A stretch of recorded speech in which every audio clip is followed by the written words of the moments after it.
형제자매 여러분, 한 주간 안녕하셨습니까? 사순식의 마지막 한 주인 성주간을 맞았습니다. 제 수요일이 엊그제 같았는데 성주간이 시작되면서 그리스도의 순환과 죽음이 코앞으로 다가왔습니다. 이번 주일은 성주간의 첫째 날로 주님 순환 성지 주일입니다.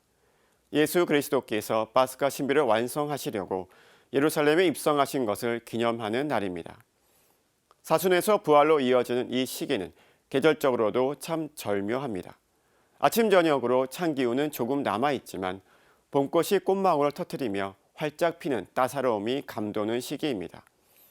코로나19 팬데믹과 남아있는 찬 기운에 몸과 마음이 위축되고 움츠러들지만 한편으론 산천 초목이 희망의 새싹을 틔우고 있습니다.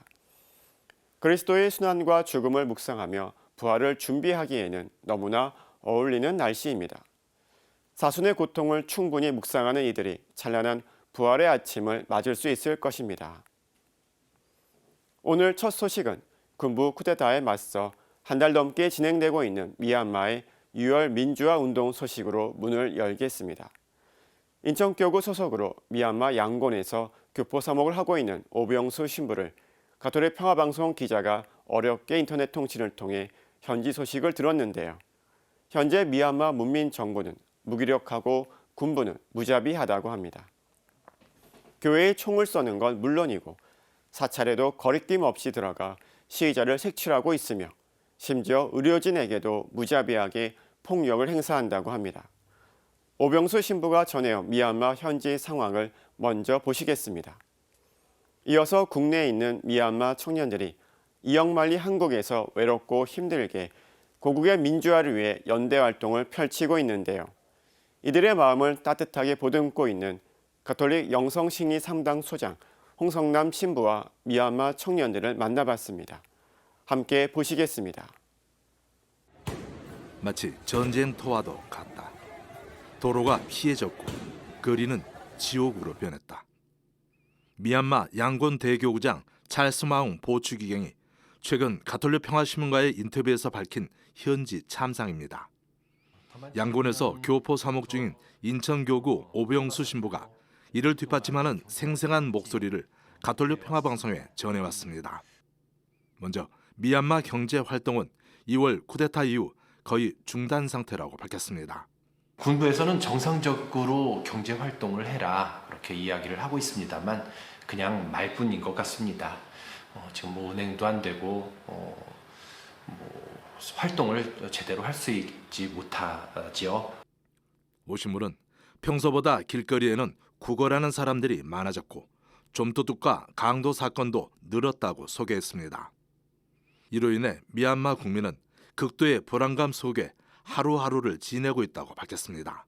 아마도 군부는 이 사회가 불안한 상황이 계속 유지되기를 원하는 것 같습니다. 사건이 터져도 시민들은 스스로 보호하는 방법밖에 지금 다른 방법이 없습니다. 공권력이 제대로 움직이지 못하고 있습니다. 경찰이나 군인들도 강도짓을 하는 마당에 이건 진짜 어쩔 수 없는 상황일 것 같습니다. 오 신부는 특히 미얀마 국민의 고립감과 절망감이 더욱 고조되고 있다고 진단했습니다. 미얀마 사람들은 지금 그 누구로부터도 보호받지 못한다는 그 고립감, 절망감 이런 것들로 더 힘든 시기를 보내고 있다고 생각합니다. 문민정부는 힘도 없고 무기력합니다. 이런데도 미얀마 군부는 무자비하기만 하다고 비판했습니다. 최소한 지켜야 할 선이 있는데 이마저도 지키지 않는다는 것입니다. 교회에서 총을 쏘는 것은 둘째치고 여기가 불교 국가임에도 불구하고 절에 들어가서 시위자들을 색출해 냅니다. 자신들이 다칠 일이 없다는 것을 알기 때문에 의료인들에게도 무자비하게 폭력을 행사합니다. 오병수 신부는 사목 활동의 어려움도 토로했습니다. 당장 사제관 2층에 꾸린 임시 진료소 활동도 중단했습니다. 안전을 담보할 수 없기 때문입니다. 종교인도 의료인도 모두 위축되어서 드러내놓고 활동을 못하고 있습니다. 초기에 군부에 대한 비판의 메시지를 내어놓았던 종교 지도자들도 지금은 아무 말도 못하고 있습니다. 오신분은 미얀마 국민의 한국 사람들에 대한 특별한 감사와 함께 기대감도 전했습니다. 먼저 아픔을 이겨내고 민주화를 이룩한 나라에게 함께라면 지금의 절망적 상황을 능히 이겨낼 수 있다는 기대를 갖게 한다는 것입니다. 오신 분은 따라서 많은 이들의 지지와 협조를 요청했습니다. 민간 차원에서 미얀마 시민들에 대해 지지와 또 협조, 그 군부의 비인간적인 폭력에 대한 비판의 목소리, 이런 것들은 분명히 미얀마 사회에 큰 도움이 되리라 믿습니다. 나아가 우리의 기도와 지지는 미얀마 사람들에게 큰 위로와 힘이 될 것이라고 강조했습니다. 여기에서 필요한 것들은 그냥 순수한 지지와 기도입니다. 그래서 머리보다 가슴으로 지지해 주시고 기도해 주시기를 다시 한번 부탁드립니다. CPBC 김영규입니다. 미얀마 군부 쿠데타로 가족과 지인들의 희생 소식을 접한 제한 미얀마 청년들은 SNS로 현지인과 교류하며 민주화를 위해 고군분투하고 있습니다. 미얀마는 이미 1988년 8월 8일 대학생들이 중심이 돼 반군부 민중항쟁을 벌였지만 신군부에 의해 진압된 뼈아픈 기억을 갖고 있습니다. 가톨릭 영성심리상담소장 홍성남 신부가 마련한 대화의 자리에서 미얀마 청년들이 전한 현지의 상황은 훨씬 심각했습니다. 청년들은 2달째 이어지고 있는 군부 쿠데타로 사망자만 200명이 넘으면서 미얀마에서는 흉흉한 소문마저 돌고 있다고 전했습니다. 지금 미얀마 내에 어떤 소문이 있냐면은 그 스님이 있어요. 그 스님 미얀마 사람은 아닌데 근데 그 스님이 약간 미신적으로 엄청 대단한 그런 스님이래요. 그래서 그 스님이 하라는 대로 공부가 하고 있다고. 그래서 그 스님이 머리에 총을 쏴 이렇게 말을 하셨대요. 그래요? 그러더니 그 스님이 미얀마 사람이 아니고 네, 아니 태국인가? 모르겠어요. 일단 다른 나라에서 온 사람이에요. 네, 미얀마 사람 아닌데 그 총을 머리에 쏴 이러더니 그 지금 다 죽었던 젊은이들이 보면 다 머리에 총 맞아서 죽은 사람 제일 많아요. 청년들은 상황이 갈수록 악화되고 있다고 안타까워했습니다. 군인들이 총을 난사하며 시민들을 잔인하게 진압하는 것은 물론 인터넷과 와이파이를 끊어 외부와의 소통도 가로막고 있다는 겁니다. 청년들은 군인들이 집에만 머물러 있던 시민들도 죽이거나 때리고 때론 강제노역에 동원하며 식량을 약탈하는 등의 반인륜적 행위를 일삼고 있다고 전했습니다. 군인 가족들은 다 그 군대에 그 안전하게 살고 안전하게 다 있습니다. 피해 있고. 네. 그래서 다들 다 파티 가지고 하더라고요. 불교 신자가 대부분인 미얀마 국민의 불심을 군부가 악용하는 사례도 나타나고 있다고 증언했습니다. 불교에 그러니까 하면 안 되는 짓들까지 지금 하고 있어요. 예를 들어서 불상을 자기네들 얼굴처럼 네. 이렇게 만들었다든지. 네. 그래서 88년대부터 지금까지 계속 이렇게 구테다도 반복되고 시위도 반복되어 있잖아요. 그러면 종교를 이용해가지고 시민들이 이렇게 자기를 다시 뭐 시위하거나 이렇게 할 수 없게 점쟁이한테 가서 점쟁이. 미얀마 청년들은 이번 군부 쿠데타를 계기로 10대, 20대 젊은이들부터 민주화를 염원하는 뜨거운 마음, 굳건한 애국심을 느꼈다고 말했습니다. 그러면서 민주화 운동의 롤모델은 대한민국이라고 강조했습니다. 한국이 약간 상징처럼 돼 있잖아요. 그러니까 똑같은 80년대 그때 똑같이 그런 민주화 운동을 일으켰는데 한국은 이겨가지고 지금 이렇게 잘 사는 나라가 되었고 미얀마는 이렇게 실패하니까 이게 차이가 얼마나 난지를 이제 실제로 비교가 가능하니까 그 지금은 우리 이번에 또 지면은 정말 최악으로 내려갈 수밖에 없겠다. 청년들은 미얀마 국민은 밖에 나갈 수가 없어 식량을 구하지 못한 가정이 부지기수라며 성금을 모아 식량 살 돈을 보내는 것이 급선무라고 밝혔습니다. 홍성남 신부는 불안감 등 정신적 고통을 호소하는 미얀마 청년들을 위로하고 희망을 잃지 말라고 당부했습니다. 지금은 여러분들이 이제 자기 마음을 치유할 수 있는 제일 좋은 방법은 같은 친구들끼리 모여가지고 계속 대화를 나눠야 돼요. 군부와 어떻게 싸워야 될 것인가 그런 얘기뿐만이 아니고 내 마음이 이렇다, 내가 좀 힘들다, 나는 밤마다 잠도 못 잔다, 이런 얘기를 서로 나누셔야 돼요. 이게 치료 방법이에요. 제일 안 좋은 게 혼자 있는 거예요. 홍성남 신부와 미얀마 청년들의 대화는 홍 신부의 유튜브 채널에 공개될 예정입니다. CPBC 이희미입니다. 우리나라는 세계에서 손에 꼽힐 정도로 자살률이 높지만 각계각층의 자살 예방 운동은 큰 효과를 내지 못하고 있습니다. 여기에 코로나19 사태까지 겹쳐 자살 증가를 우려하는 목소리가 높은데요. 종교계와 시민단체가 책임을 통감하면서 3월 25일을 생명 존중의 날로 선포했습니다. 거래 캠페인을 펼치고 생명 존중 서약을 받는 등 대대적인 생명운동에 나설 계획입니다. 이어서 보실 뉴스는 지난 25일 코로나19 극복을 지향으로 서울대교구 주교단이 명동대성당에서 봉헌한 주님 탄생 예고 대축일 미사 소식을 전해드립니다. 서울대교구 주교단은 이 미사를 시작으로 명동대성당에서 코로나19 극복을 위한 성모님과 함께하는 미사의 여정을 이어나가기로 했습니다. 이런 가운데 문재인 대통령과 김정숙 여사가 지난 23일 아스트라제네카 백신을 접종했습니다.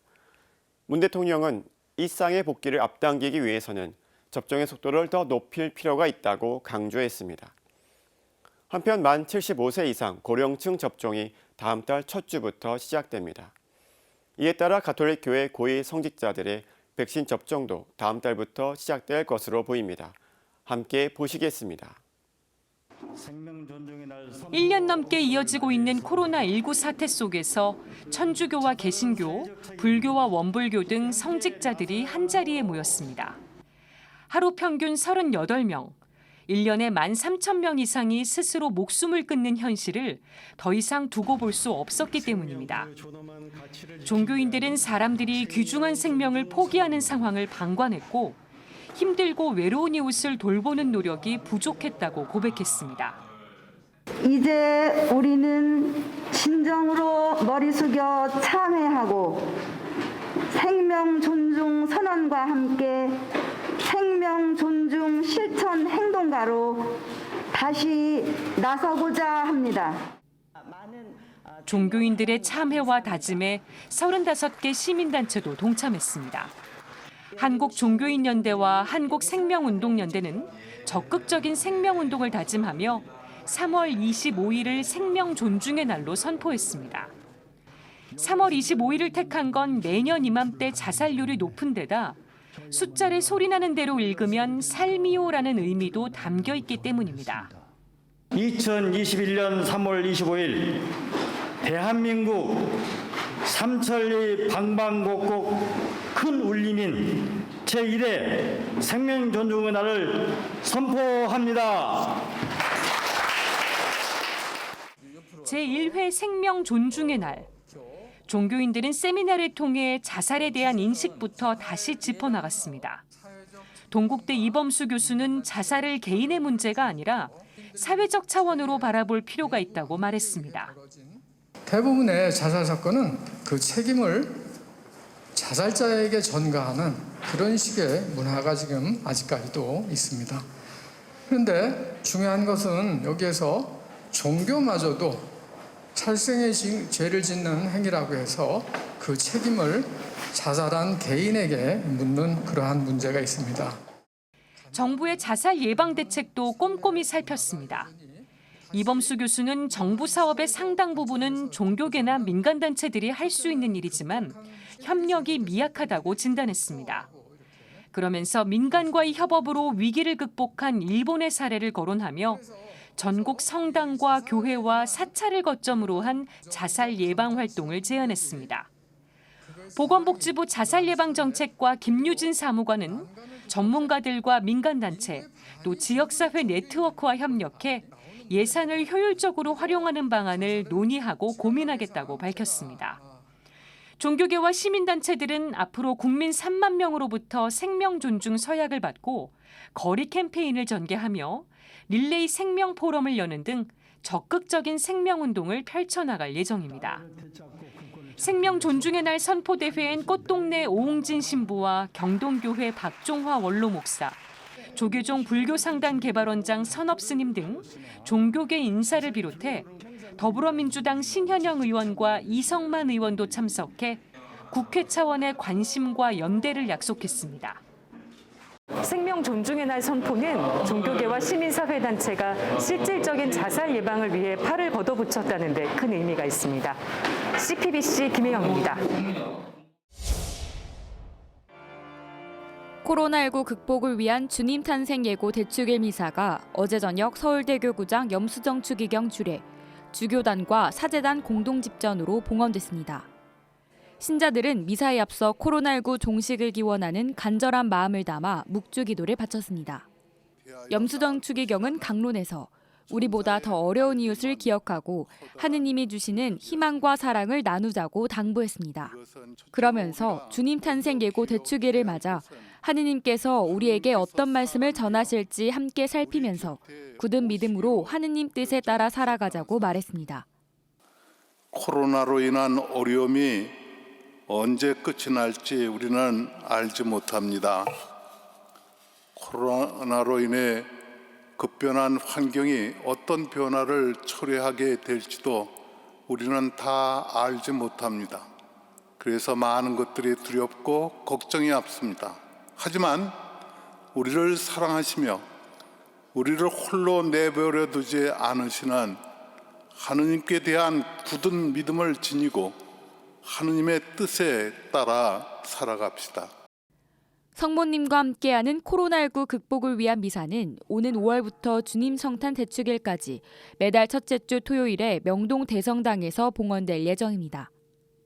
사랑하는 교영자매 여러분, 성모님의 믿음과 순명을 기억하면서 서로를 위해 기도해주고 보살펴 줌으로써 하느님의 뜻을 실천하는 삶을 살아가도록 합시다.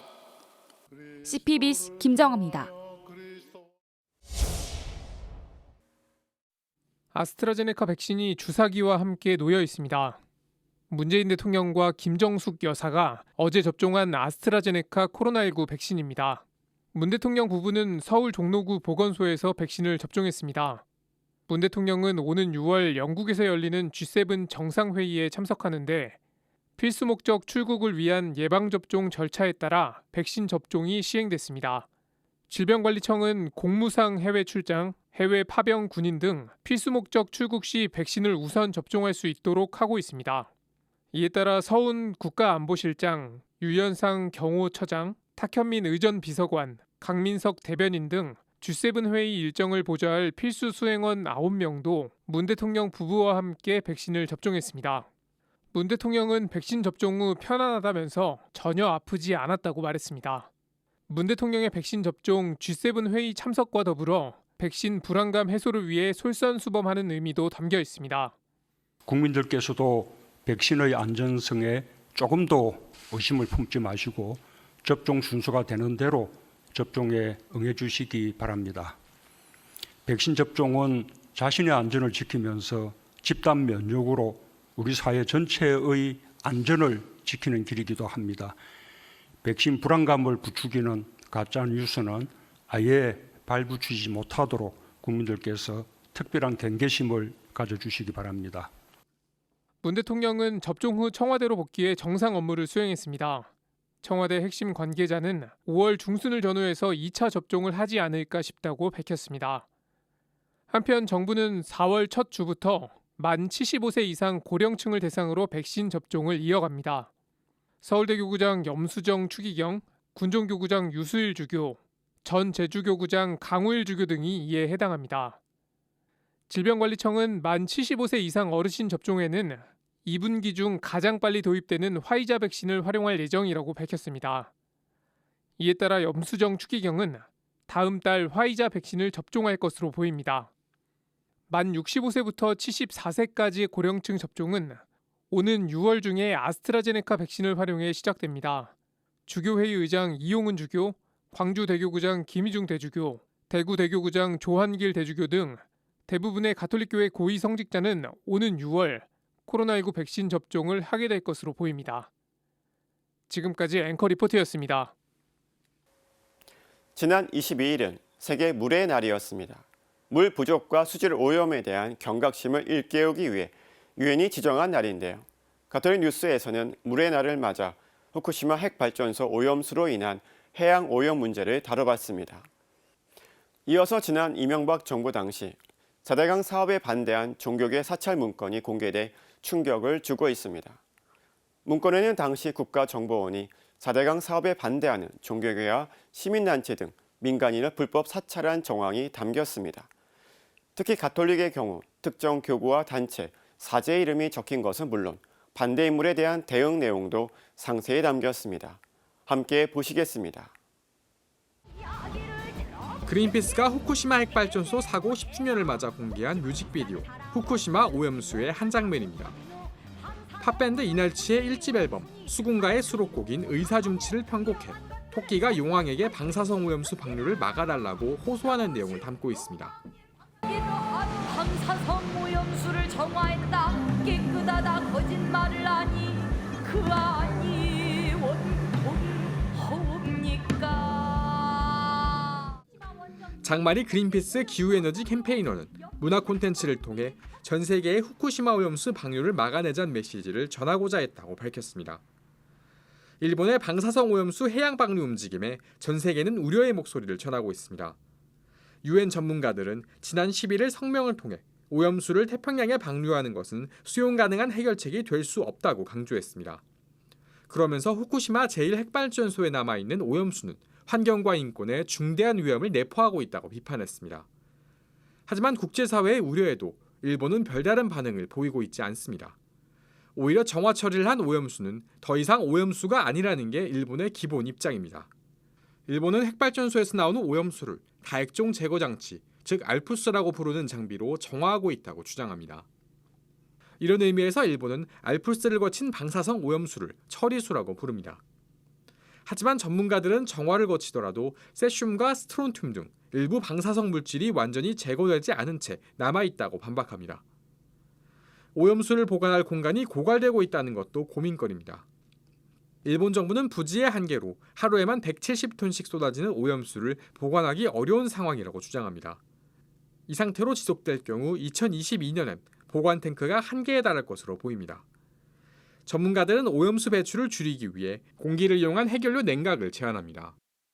더 나아가 핵으로 인한 사고는 되돌릴 수 없다는 교훈을 받아들이고 탈핵으로 나가야 한다는 목소리도 높습니다.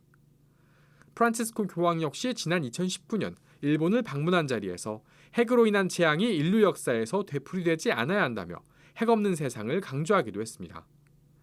CPBC 장현민입니다. 천주교의 반대 성명 발표를 계기로 종단별 반대 활동이 더욱 거세질 것이다. 종단별 반대 활동 방치 시 4대강 사업 추진이 타격을 입을 수 있다. 이명박 정부 당시 청와대 요청에 따라 국정원이 작성한 문서입니다. 4대강 사업을 반대하는 단체와 활동 내용을 담고 있는데 종교계 움직임을 사찰한 내용도 적혀 있습니다. 가톨릭 환경단체와 사제의 이름, 반발 동향 내용은 물론 어떤 교구의 사제들이 선언에 참여했는지도 명시됐습니다. 종교계를 포함한 환경시민단체들은 지난 2월 국정원에 4대강 사업반대단체에 대한 사찰과 공작 문건을 요청했습니다. 국정원은 모두 107쪽에 달하는 8개의 문서를 공개했습니다. 2008년에서 2010년 사이 작성된 것으로 파악되는 이 문서에는 천주교의 동향을 사찰한 정황이 담겼습니다. 당시 천주교는 무분별한 4대강 개발 추진은 창조 질서 훼손과 생명 존중 사상에 어긋난다는 점에서 반대의 목소리를 냈습니다. 한국주교단은 2009년 정기총회에서 4대강 사업으로 자연 환경에 치명적 손상이 우려된다는 내용의 성명을 발표했습니다. 이를 두고 국정원은 생명 존중을 이유로 4대강 사업을 반대하는 것은 현실 비판 성향을 가진 천주교 교구장이 배출됐기 때문이라고 지적했습니다. 이에 따른 대응 방안도 명시했습니다. 국정원은 청와대 정무수석이나 신자 인사가 전국 15개 교구를 방문하고 반대 활동 자제의 목소리를 낼 수 있도록 해야 한다고 제안했습니다. 일부 종교에 대해서는 국고보조금 지원을 축소하고 보조금 유용 등 불법 행위는 사법 처리하라는 강력한 견제 내용도 담겼습니다. 좀 더 협조적인 종교인들하고 그렇지 않은 사람들 편갈라가지고 협조적인 종교인들이 압박할 수 있게 하자 뭐 이런 내용들이 나와 있는데 실제로 그런 뭐 물리적인 거나 뭐 유명의 압력들이나 뭐 굉장히 좀 심지어는 폭력적인 상황들까지도 종교계 안에서 특정 종교가 아니라 거의 모든 종교 안에서 다 이루어지거든요. 피해 단체들은 지난 15일 기자회견을 열고 사찰에 대해 규탄했습니다. 아울러 17일엔 국민의힘 박형준 부산시장 후보를 공직선거법 위반 등으로 고발했습니다. 일부 문건이 당시 청와대 홍보기획관이었던 박 후보의 요청으로 작성됐기 때문입니다. 박형준 후보는 지금 드러나 있는 가해 당사자인 거고요. 피해자 당사자 단체들이 지금 모여서 고민하고 있는 게 그 국가를 대상으로 한 손해배상 청구뿐만 아니라 드러나 있지 않은 당사자까지 포함한 그 가해자들의 형사고발. 피해 단체들은 앞으로 추가 정보 공개 청구를 통해 불법 사찰 자료를 확보할 방침입니다. CPBC 전은지입니다. 다음 소식입니다. 가톨릭 신자들은 사순식의 고해성사를 통해 주님 부활 대축일을 준비합니다. 여러분은 고해성사를 하기 위해 고해소에 들어가면 어떤 감정이 드시나요? 고해성사를 집전하는 고해사제에 대한 궁금한 점은 없으신가요? 프란치스코 교황은 최근 900여 명의 사제들에게 고해성사의 의미에 대해 조언을 했는데요. 어떤 내용이 강조됐는지 살펴봤습니다. 이어서 고 이태석 신부의 제자들이 어떤 삶을 살고 있는지 소개했던 다큐멘터리 영화 부활 재개봉 소식을 전해드립니다. 영화를 연출한 구수한 감독은 진정한 행복의 가치가 무엇인지 전하고 싶었다고 말했습니다. 함께 보시겠습니다. 우리는 모두 용서받은 죄인이다. 프란치스코 교황은 사제들에게 고해성사를 집전할 때 나도 용서받은 죄인이란 점을 항상 기억해야 한다고 밝혔습니다. 그러면서 만약 고해사제가 이런 점을 간과한다면 차라리 고해성사를 집전하지 않는 편이 낫다고 거듭 강조했습니다. Cari fratelli, ricordiamo sempre che ciascuno di noi è un peccatore perdonato. Se uno di noi non si sente così, meglio che non vada a confessare. Meglio che non faccia il confessore. 교황은 이어 죄의 고백은 세탁소에서 얼룩을 지우는 행위와는 전혀 다르다고 말했습니다. 교황은 고해와 용서의 과정을 사랑에 빗대어 설명했습니다. La prima espressione che spiega questo sacramento, questo mistero, questo sacramento è abbandonarsi all'amore. La seconda, lasciarsi trasformare dall'amore. E la terza, corrispondere all'amore. Ma sempre l'amore, se non c'è amore nel sacramento, non è come Gesù lo vuole. Se c'è funzionalità, non c'è come Gesù lo vuole. Amore. 신자들은 죄의 고백을 통해 이웃을 사랑하겠다고 다짐하고 마음가짐을 변화시킵니다. 그리고 변화된 마음가짐으로 사랑을 실천하면서 비로소 용서가 완성된다는 의미입니다. 교황은 그러면서 고해사제는 아버지의 마음으로 죄의 고백을 받아들여야 한다고 당부했습니다. 특히 고해소에서 머뭇거리거나 죄를 설명하는 데 어려움 느끼는 고해자의 마음을 헤아려야 한다고 거듭 강조했습니다. Io alcune volte mi domando, no? Quei confessori che incominciano e come dai. Ma dimmi, cosa stai facendo tu? Ti stai facendo il film nella tua mente? Per favore. 하느님과의 인격적인 만남인 고해성사가 단순히 죄를 고백하고 용서하는 기계적인 과정으로 전락해선 안 된다는 뜻입니다. 교황은 자비롭다는 건 마음이 넓음을 의미하지 않는다며 자비는 진실한 형제, 아버지, 위로자가 되라는 뜻이라고 설명했습니다. Un peccatore perdonato posto al servizio degli altri, perché anch'essi attraverso l'incontro sacramentale possano incontrare quell'amore che ha affascinato e cambiato la nostra vita. 지금까지 앵커 리포트였습니다. 지금부터 이태석 신부님의 방을 찍도록 하겠습니다. 네, 이태석 신부님이 보입니다. 어서 오세요. 아프리카 남수단에서 헌신적인 사랑과 나눔을 실천하고 선종한 이태석 신부. 이태석 신부가 남긴 사랑의 씨앗들은 어떤 열매를 맺었을까? 이태석 신부의 제자들이 어떤 삶을 살고 있는지 다룬 영화 부활이 재개봉합니다. 이 신부와 함께했던 제자들은 이제 스스로가 작은 이태석이 되어 살아가고 있습니다.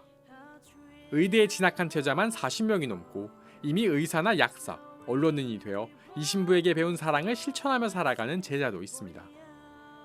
오랜 세월이 지났지만 이태석 신부에 대한 제자들의 그리움은 그대로입니다. 주민들 역시 10년이 지난 지금도 함께 모여 이태석 신부를 추모하고 있습니다. 한때 서로 총부리를 겨누던 부족들도 함께 평화를 외칩니다. 주민들은 이 모든 것을 톤즈의 기적이라고 부릅니다. 영화 부활은 울지마 톤즈로 이태석 신부의 헌신적인 삶과 신앙을 널리 알렸던 구수한 감독이 다시 메가폰을 잡은 작품입니다. 구 감독은 지난해 개봉 당시 CPBC와 한 인터뷰에서 이태석 신부가 남긴 사랑의 의미를 널리 알리기 위해 영화를 만들었다고 말했습니다. 우리가 단순히 추모하기보다는 그분이 남긴 사랑이 어떤 의미를 갖고 있는지, 그래서 그 신부님의 사랑으로 자란 아이들의 모습을 통해서 사랑이 왜 중요한지 이런 부분들을 좀 우리 사회에 알리고 싶어서 영화를 제작하게 됐습니다. 구 감독은 특히 이태석 신부를 이어 사랑을 실천하는 제자들을 보며 이것이 진정 사랑의 부활이라 생각해 영화 제목으로 삼았다고 설명했습니다. 원래 제목이 이 제목이 아니었습니다. 우리가 닥터 이태석이다 이거였는데 이것이 진정한 부활의 의미였구나. 그래서 우리가 부활절에 부활의 의미만 생각할 것이 아니라 이런 사랑을 전하는 이런 부분들이 항상 일어날 수 있도록 하는 의미에서 영화 제목을 부활로 정했습니다. 구 감독은 또 재개봉의 의미에 대해 코로나19로 힘들어하는 국민들을 위로하고 위기를 기회로 만드는 데 함께하고자 하는 간절한 마음을 담았다고 밝혔습니다. 그러면서 이 영화를 통해 이기심으로 가득한 우리 사회의 진정한 행복의 가치와 사회에 꼭 필요한 리더십이 무엇인지 전해졌으면 한다고 소망했습니다. 영화 부활은 내일부터 수도권과 부산, 대구, 광주, 제주 등 전국 각지 영화관에서 감상할 수 있습니다. CPBC 장현민입니다. 이번에는 CPBC 특별 대담 출연자를 소개해드립니다. 재계를 대표하는 기업가이자 독실한 천주교 신자인 박용만 두산인프라코어 회장이 첫 책을 펴냈습니다. 박 회장은 가톨릭 평화방송과의 특별 대담에서 책에 대한 이야기를 진솔하게 풀어놨습니다. 어떤 내용인지 함께 보시겠습니다. 박용만 두산인프라코어 회장이 7년 넘게 맡아온 대한상공회의소 회장 퇴임을 앞두고 산문집 그늘까지도 인생이니까를 출간했습니다. 400쪽이 넘는 산문집을 박 회장이 직접 집필한 것도 화제가 됐지만 제목에 들어간 그늘의 의미에 관심이 쏠렸습니다. 박 회장은 가톨릭 평화방송 사장 조정래 신부의 질문에 이렇게 답변했습니다. 저 같은 사람이 무슨 그늘이 있겠느냐고 생각하시겠죠. 보통은 그 잘 알고 있습니다, 제가. 그런데 이 책에서의 의미는 누구나 양지만 있는 인생은 아마 없을 것 같습니다. 누구나 양지가 있는가 하면 그늘이 있고 또 그늘이 있는가 하면 양지도 있고. 책에는 박용만 회장의 양지와 그늘이 오롯이 담겨 있습니다. 박 회장은 어렵고 힘든 일이 닥쳤을 때 신앙이 큰 힘이 됐다고 털어놨습니다. 어렵고 힘들 때 힘든 일이 찾아오면 일종의 방어 기제처럼 하느님이 손짓으로 가까이 오라고 지금 부르시나 보다. 그렇게 생각을 하니까 어려운 일을 좀 겪어나가기가 우선 심리적으로는 굉장히 쉬워지기 시작을 했습니다. 박 회장이 갖고 있는 직함 중에 빼놓을 수 없는 것이 몰타기 사단 한국지부 회장입니다. 박 회장은 가톨릭 신앙과 봉사를 위해 존재하는 국가인 몰타기 사단 국민으로서 기부와 나눔을 꾸준히 실천해 왔습니다. 특히 요리 봉사와 도시락 배달 등을 통해 어려운 이웃을 직접 만나는 걸로 유명합니다. 받으시는 분들하고의 직접적인 교류, 대화가 있지 않으면 그 도움의 손길이 크게 도움이 안 되는 경우도 굉장히 많고 또 그분들과의 직접적인 교류가 있어야 그 의미가 실현되는 것 같은 생각이 들었습니다. 그래서 가급적이면 직접 그분들을 만날 수 있는 일을 하기로 했고, 박 회장은 개발도상국 미얀마를 여러 번 오가며 생긴 애틋한 마음도 책에 담았습니다. 그러면서 군부 쿠데타로 어려움을 겪고 있는 미얀마 국민에게 용기와 위로를 전했습니다. 미얀마의 국민들께서 고통스러우시고 많이 힘드시고 또 슬픔도 얼마나 많이 겪으시겠습니까? 근데 그런 분들께 이것이 위로가 될지는 모르겠습니다만 부자연스러운 것은 오래가지 못합니다. 그러니까 용기를 더 가지시기를 말씀을 드리고 싶습니다. 한국 천주교회 역사상 최초로 공동체 미사 중단을 불러온 코로나19 사태. 박 회장은 가톨릭 평화방송 TV 매일 미사로 방송 미사를 봉헌한 경험을 전하며 가톨릭 평화방송에 감사 인사도 전했습니다. 평화방송의 그 미사를 제가 방송 미사를 했는데 그때 제가 이렇게 요만한 핸드폰을 이렇게 눕혀놓고 그걸 보고 했습니다. 미사를 드릴 수 있다는 그 시간이 그렇게 행복할 수가 없었어요. 그러니까 사실은 평화방송이 없었다면 어떻게 그게 가능했겠습니까? 박용만 회장은 특별대담에서 이달 말 개막하는 특별 전시회 계획도 깜짝 공개했습니다. 바로 평생 기도와 봉사에 헌신한 수녀들의 수도복으로 만든 베개와 기도 방석입니다. 베개는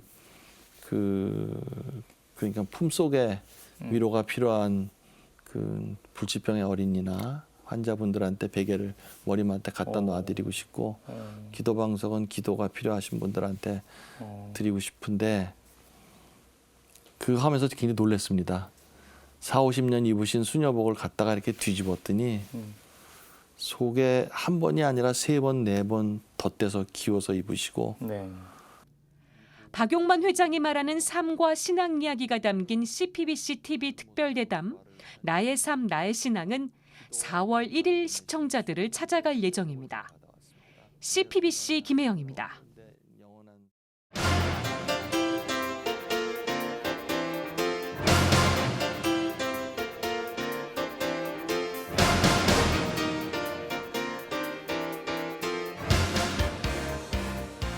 한국인이 오랜 세월 동안 해온 고민이 있습니다. 짜장면을 먹을까, 짬뽕을 먹을까? 이 어려운 선택의 고민을 해결하기 위해 나온 것이 바로 짬짜면입니다. 하나의 그릇이 둘로 나눠져서 짜장면과 짬뽕을 같이 먹을 수 있게 된 것이죠. 인생은 선택의 연속이라고 하지만 누구나 선택을 쉽게 하지는 못합니다. 하나를 선택하면 다른 것을 포기해야 하기 때문인데 그래서 항상 선택에 대한 후회와 포기에 대한 미련이 남게 됩니다.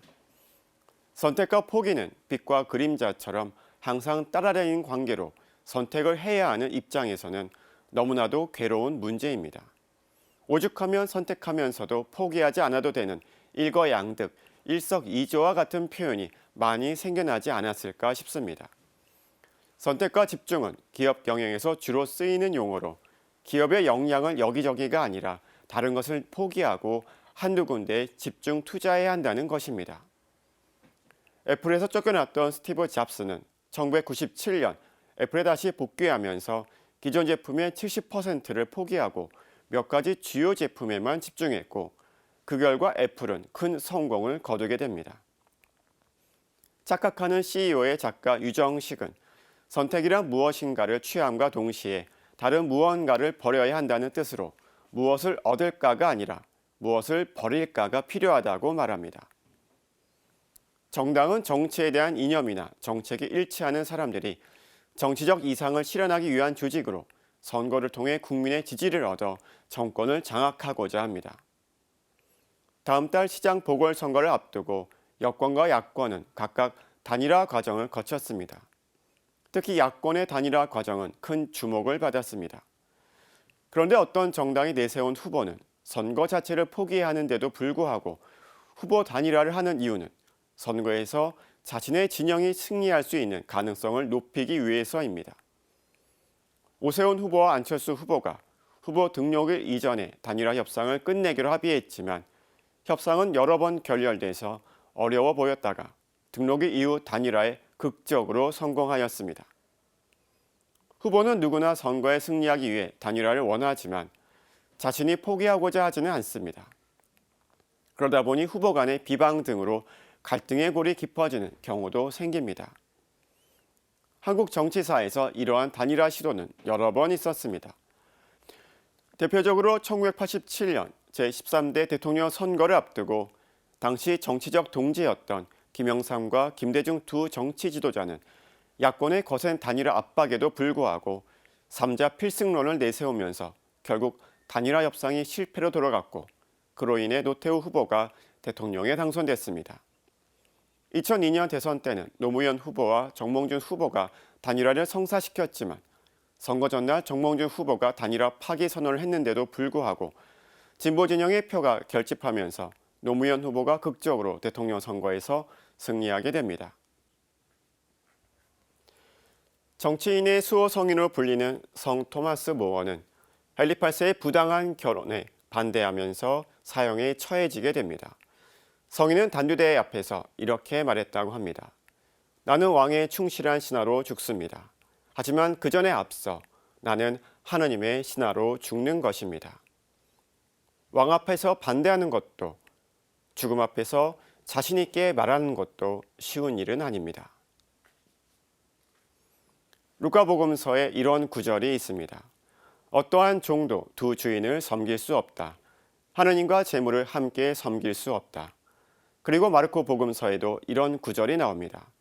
가진 것을 팔아 가난한 이들에게 주어라. 그리고 와서 나를 따라라.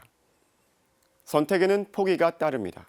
하지만 선택에 대한 후회와 포기에 대한 미련이 항상 크고 끈질기게 따라옵니다.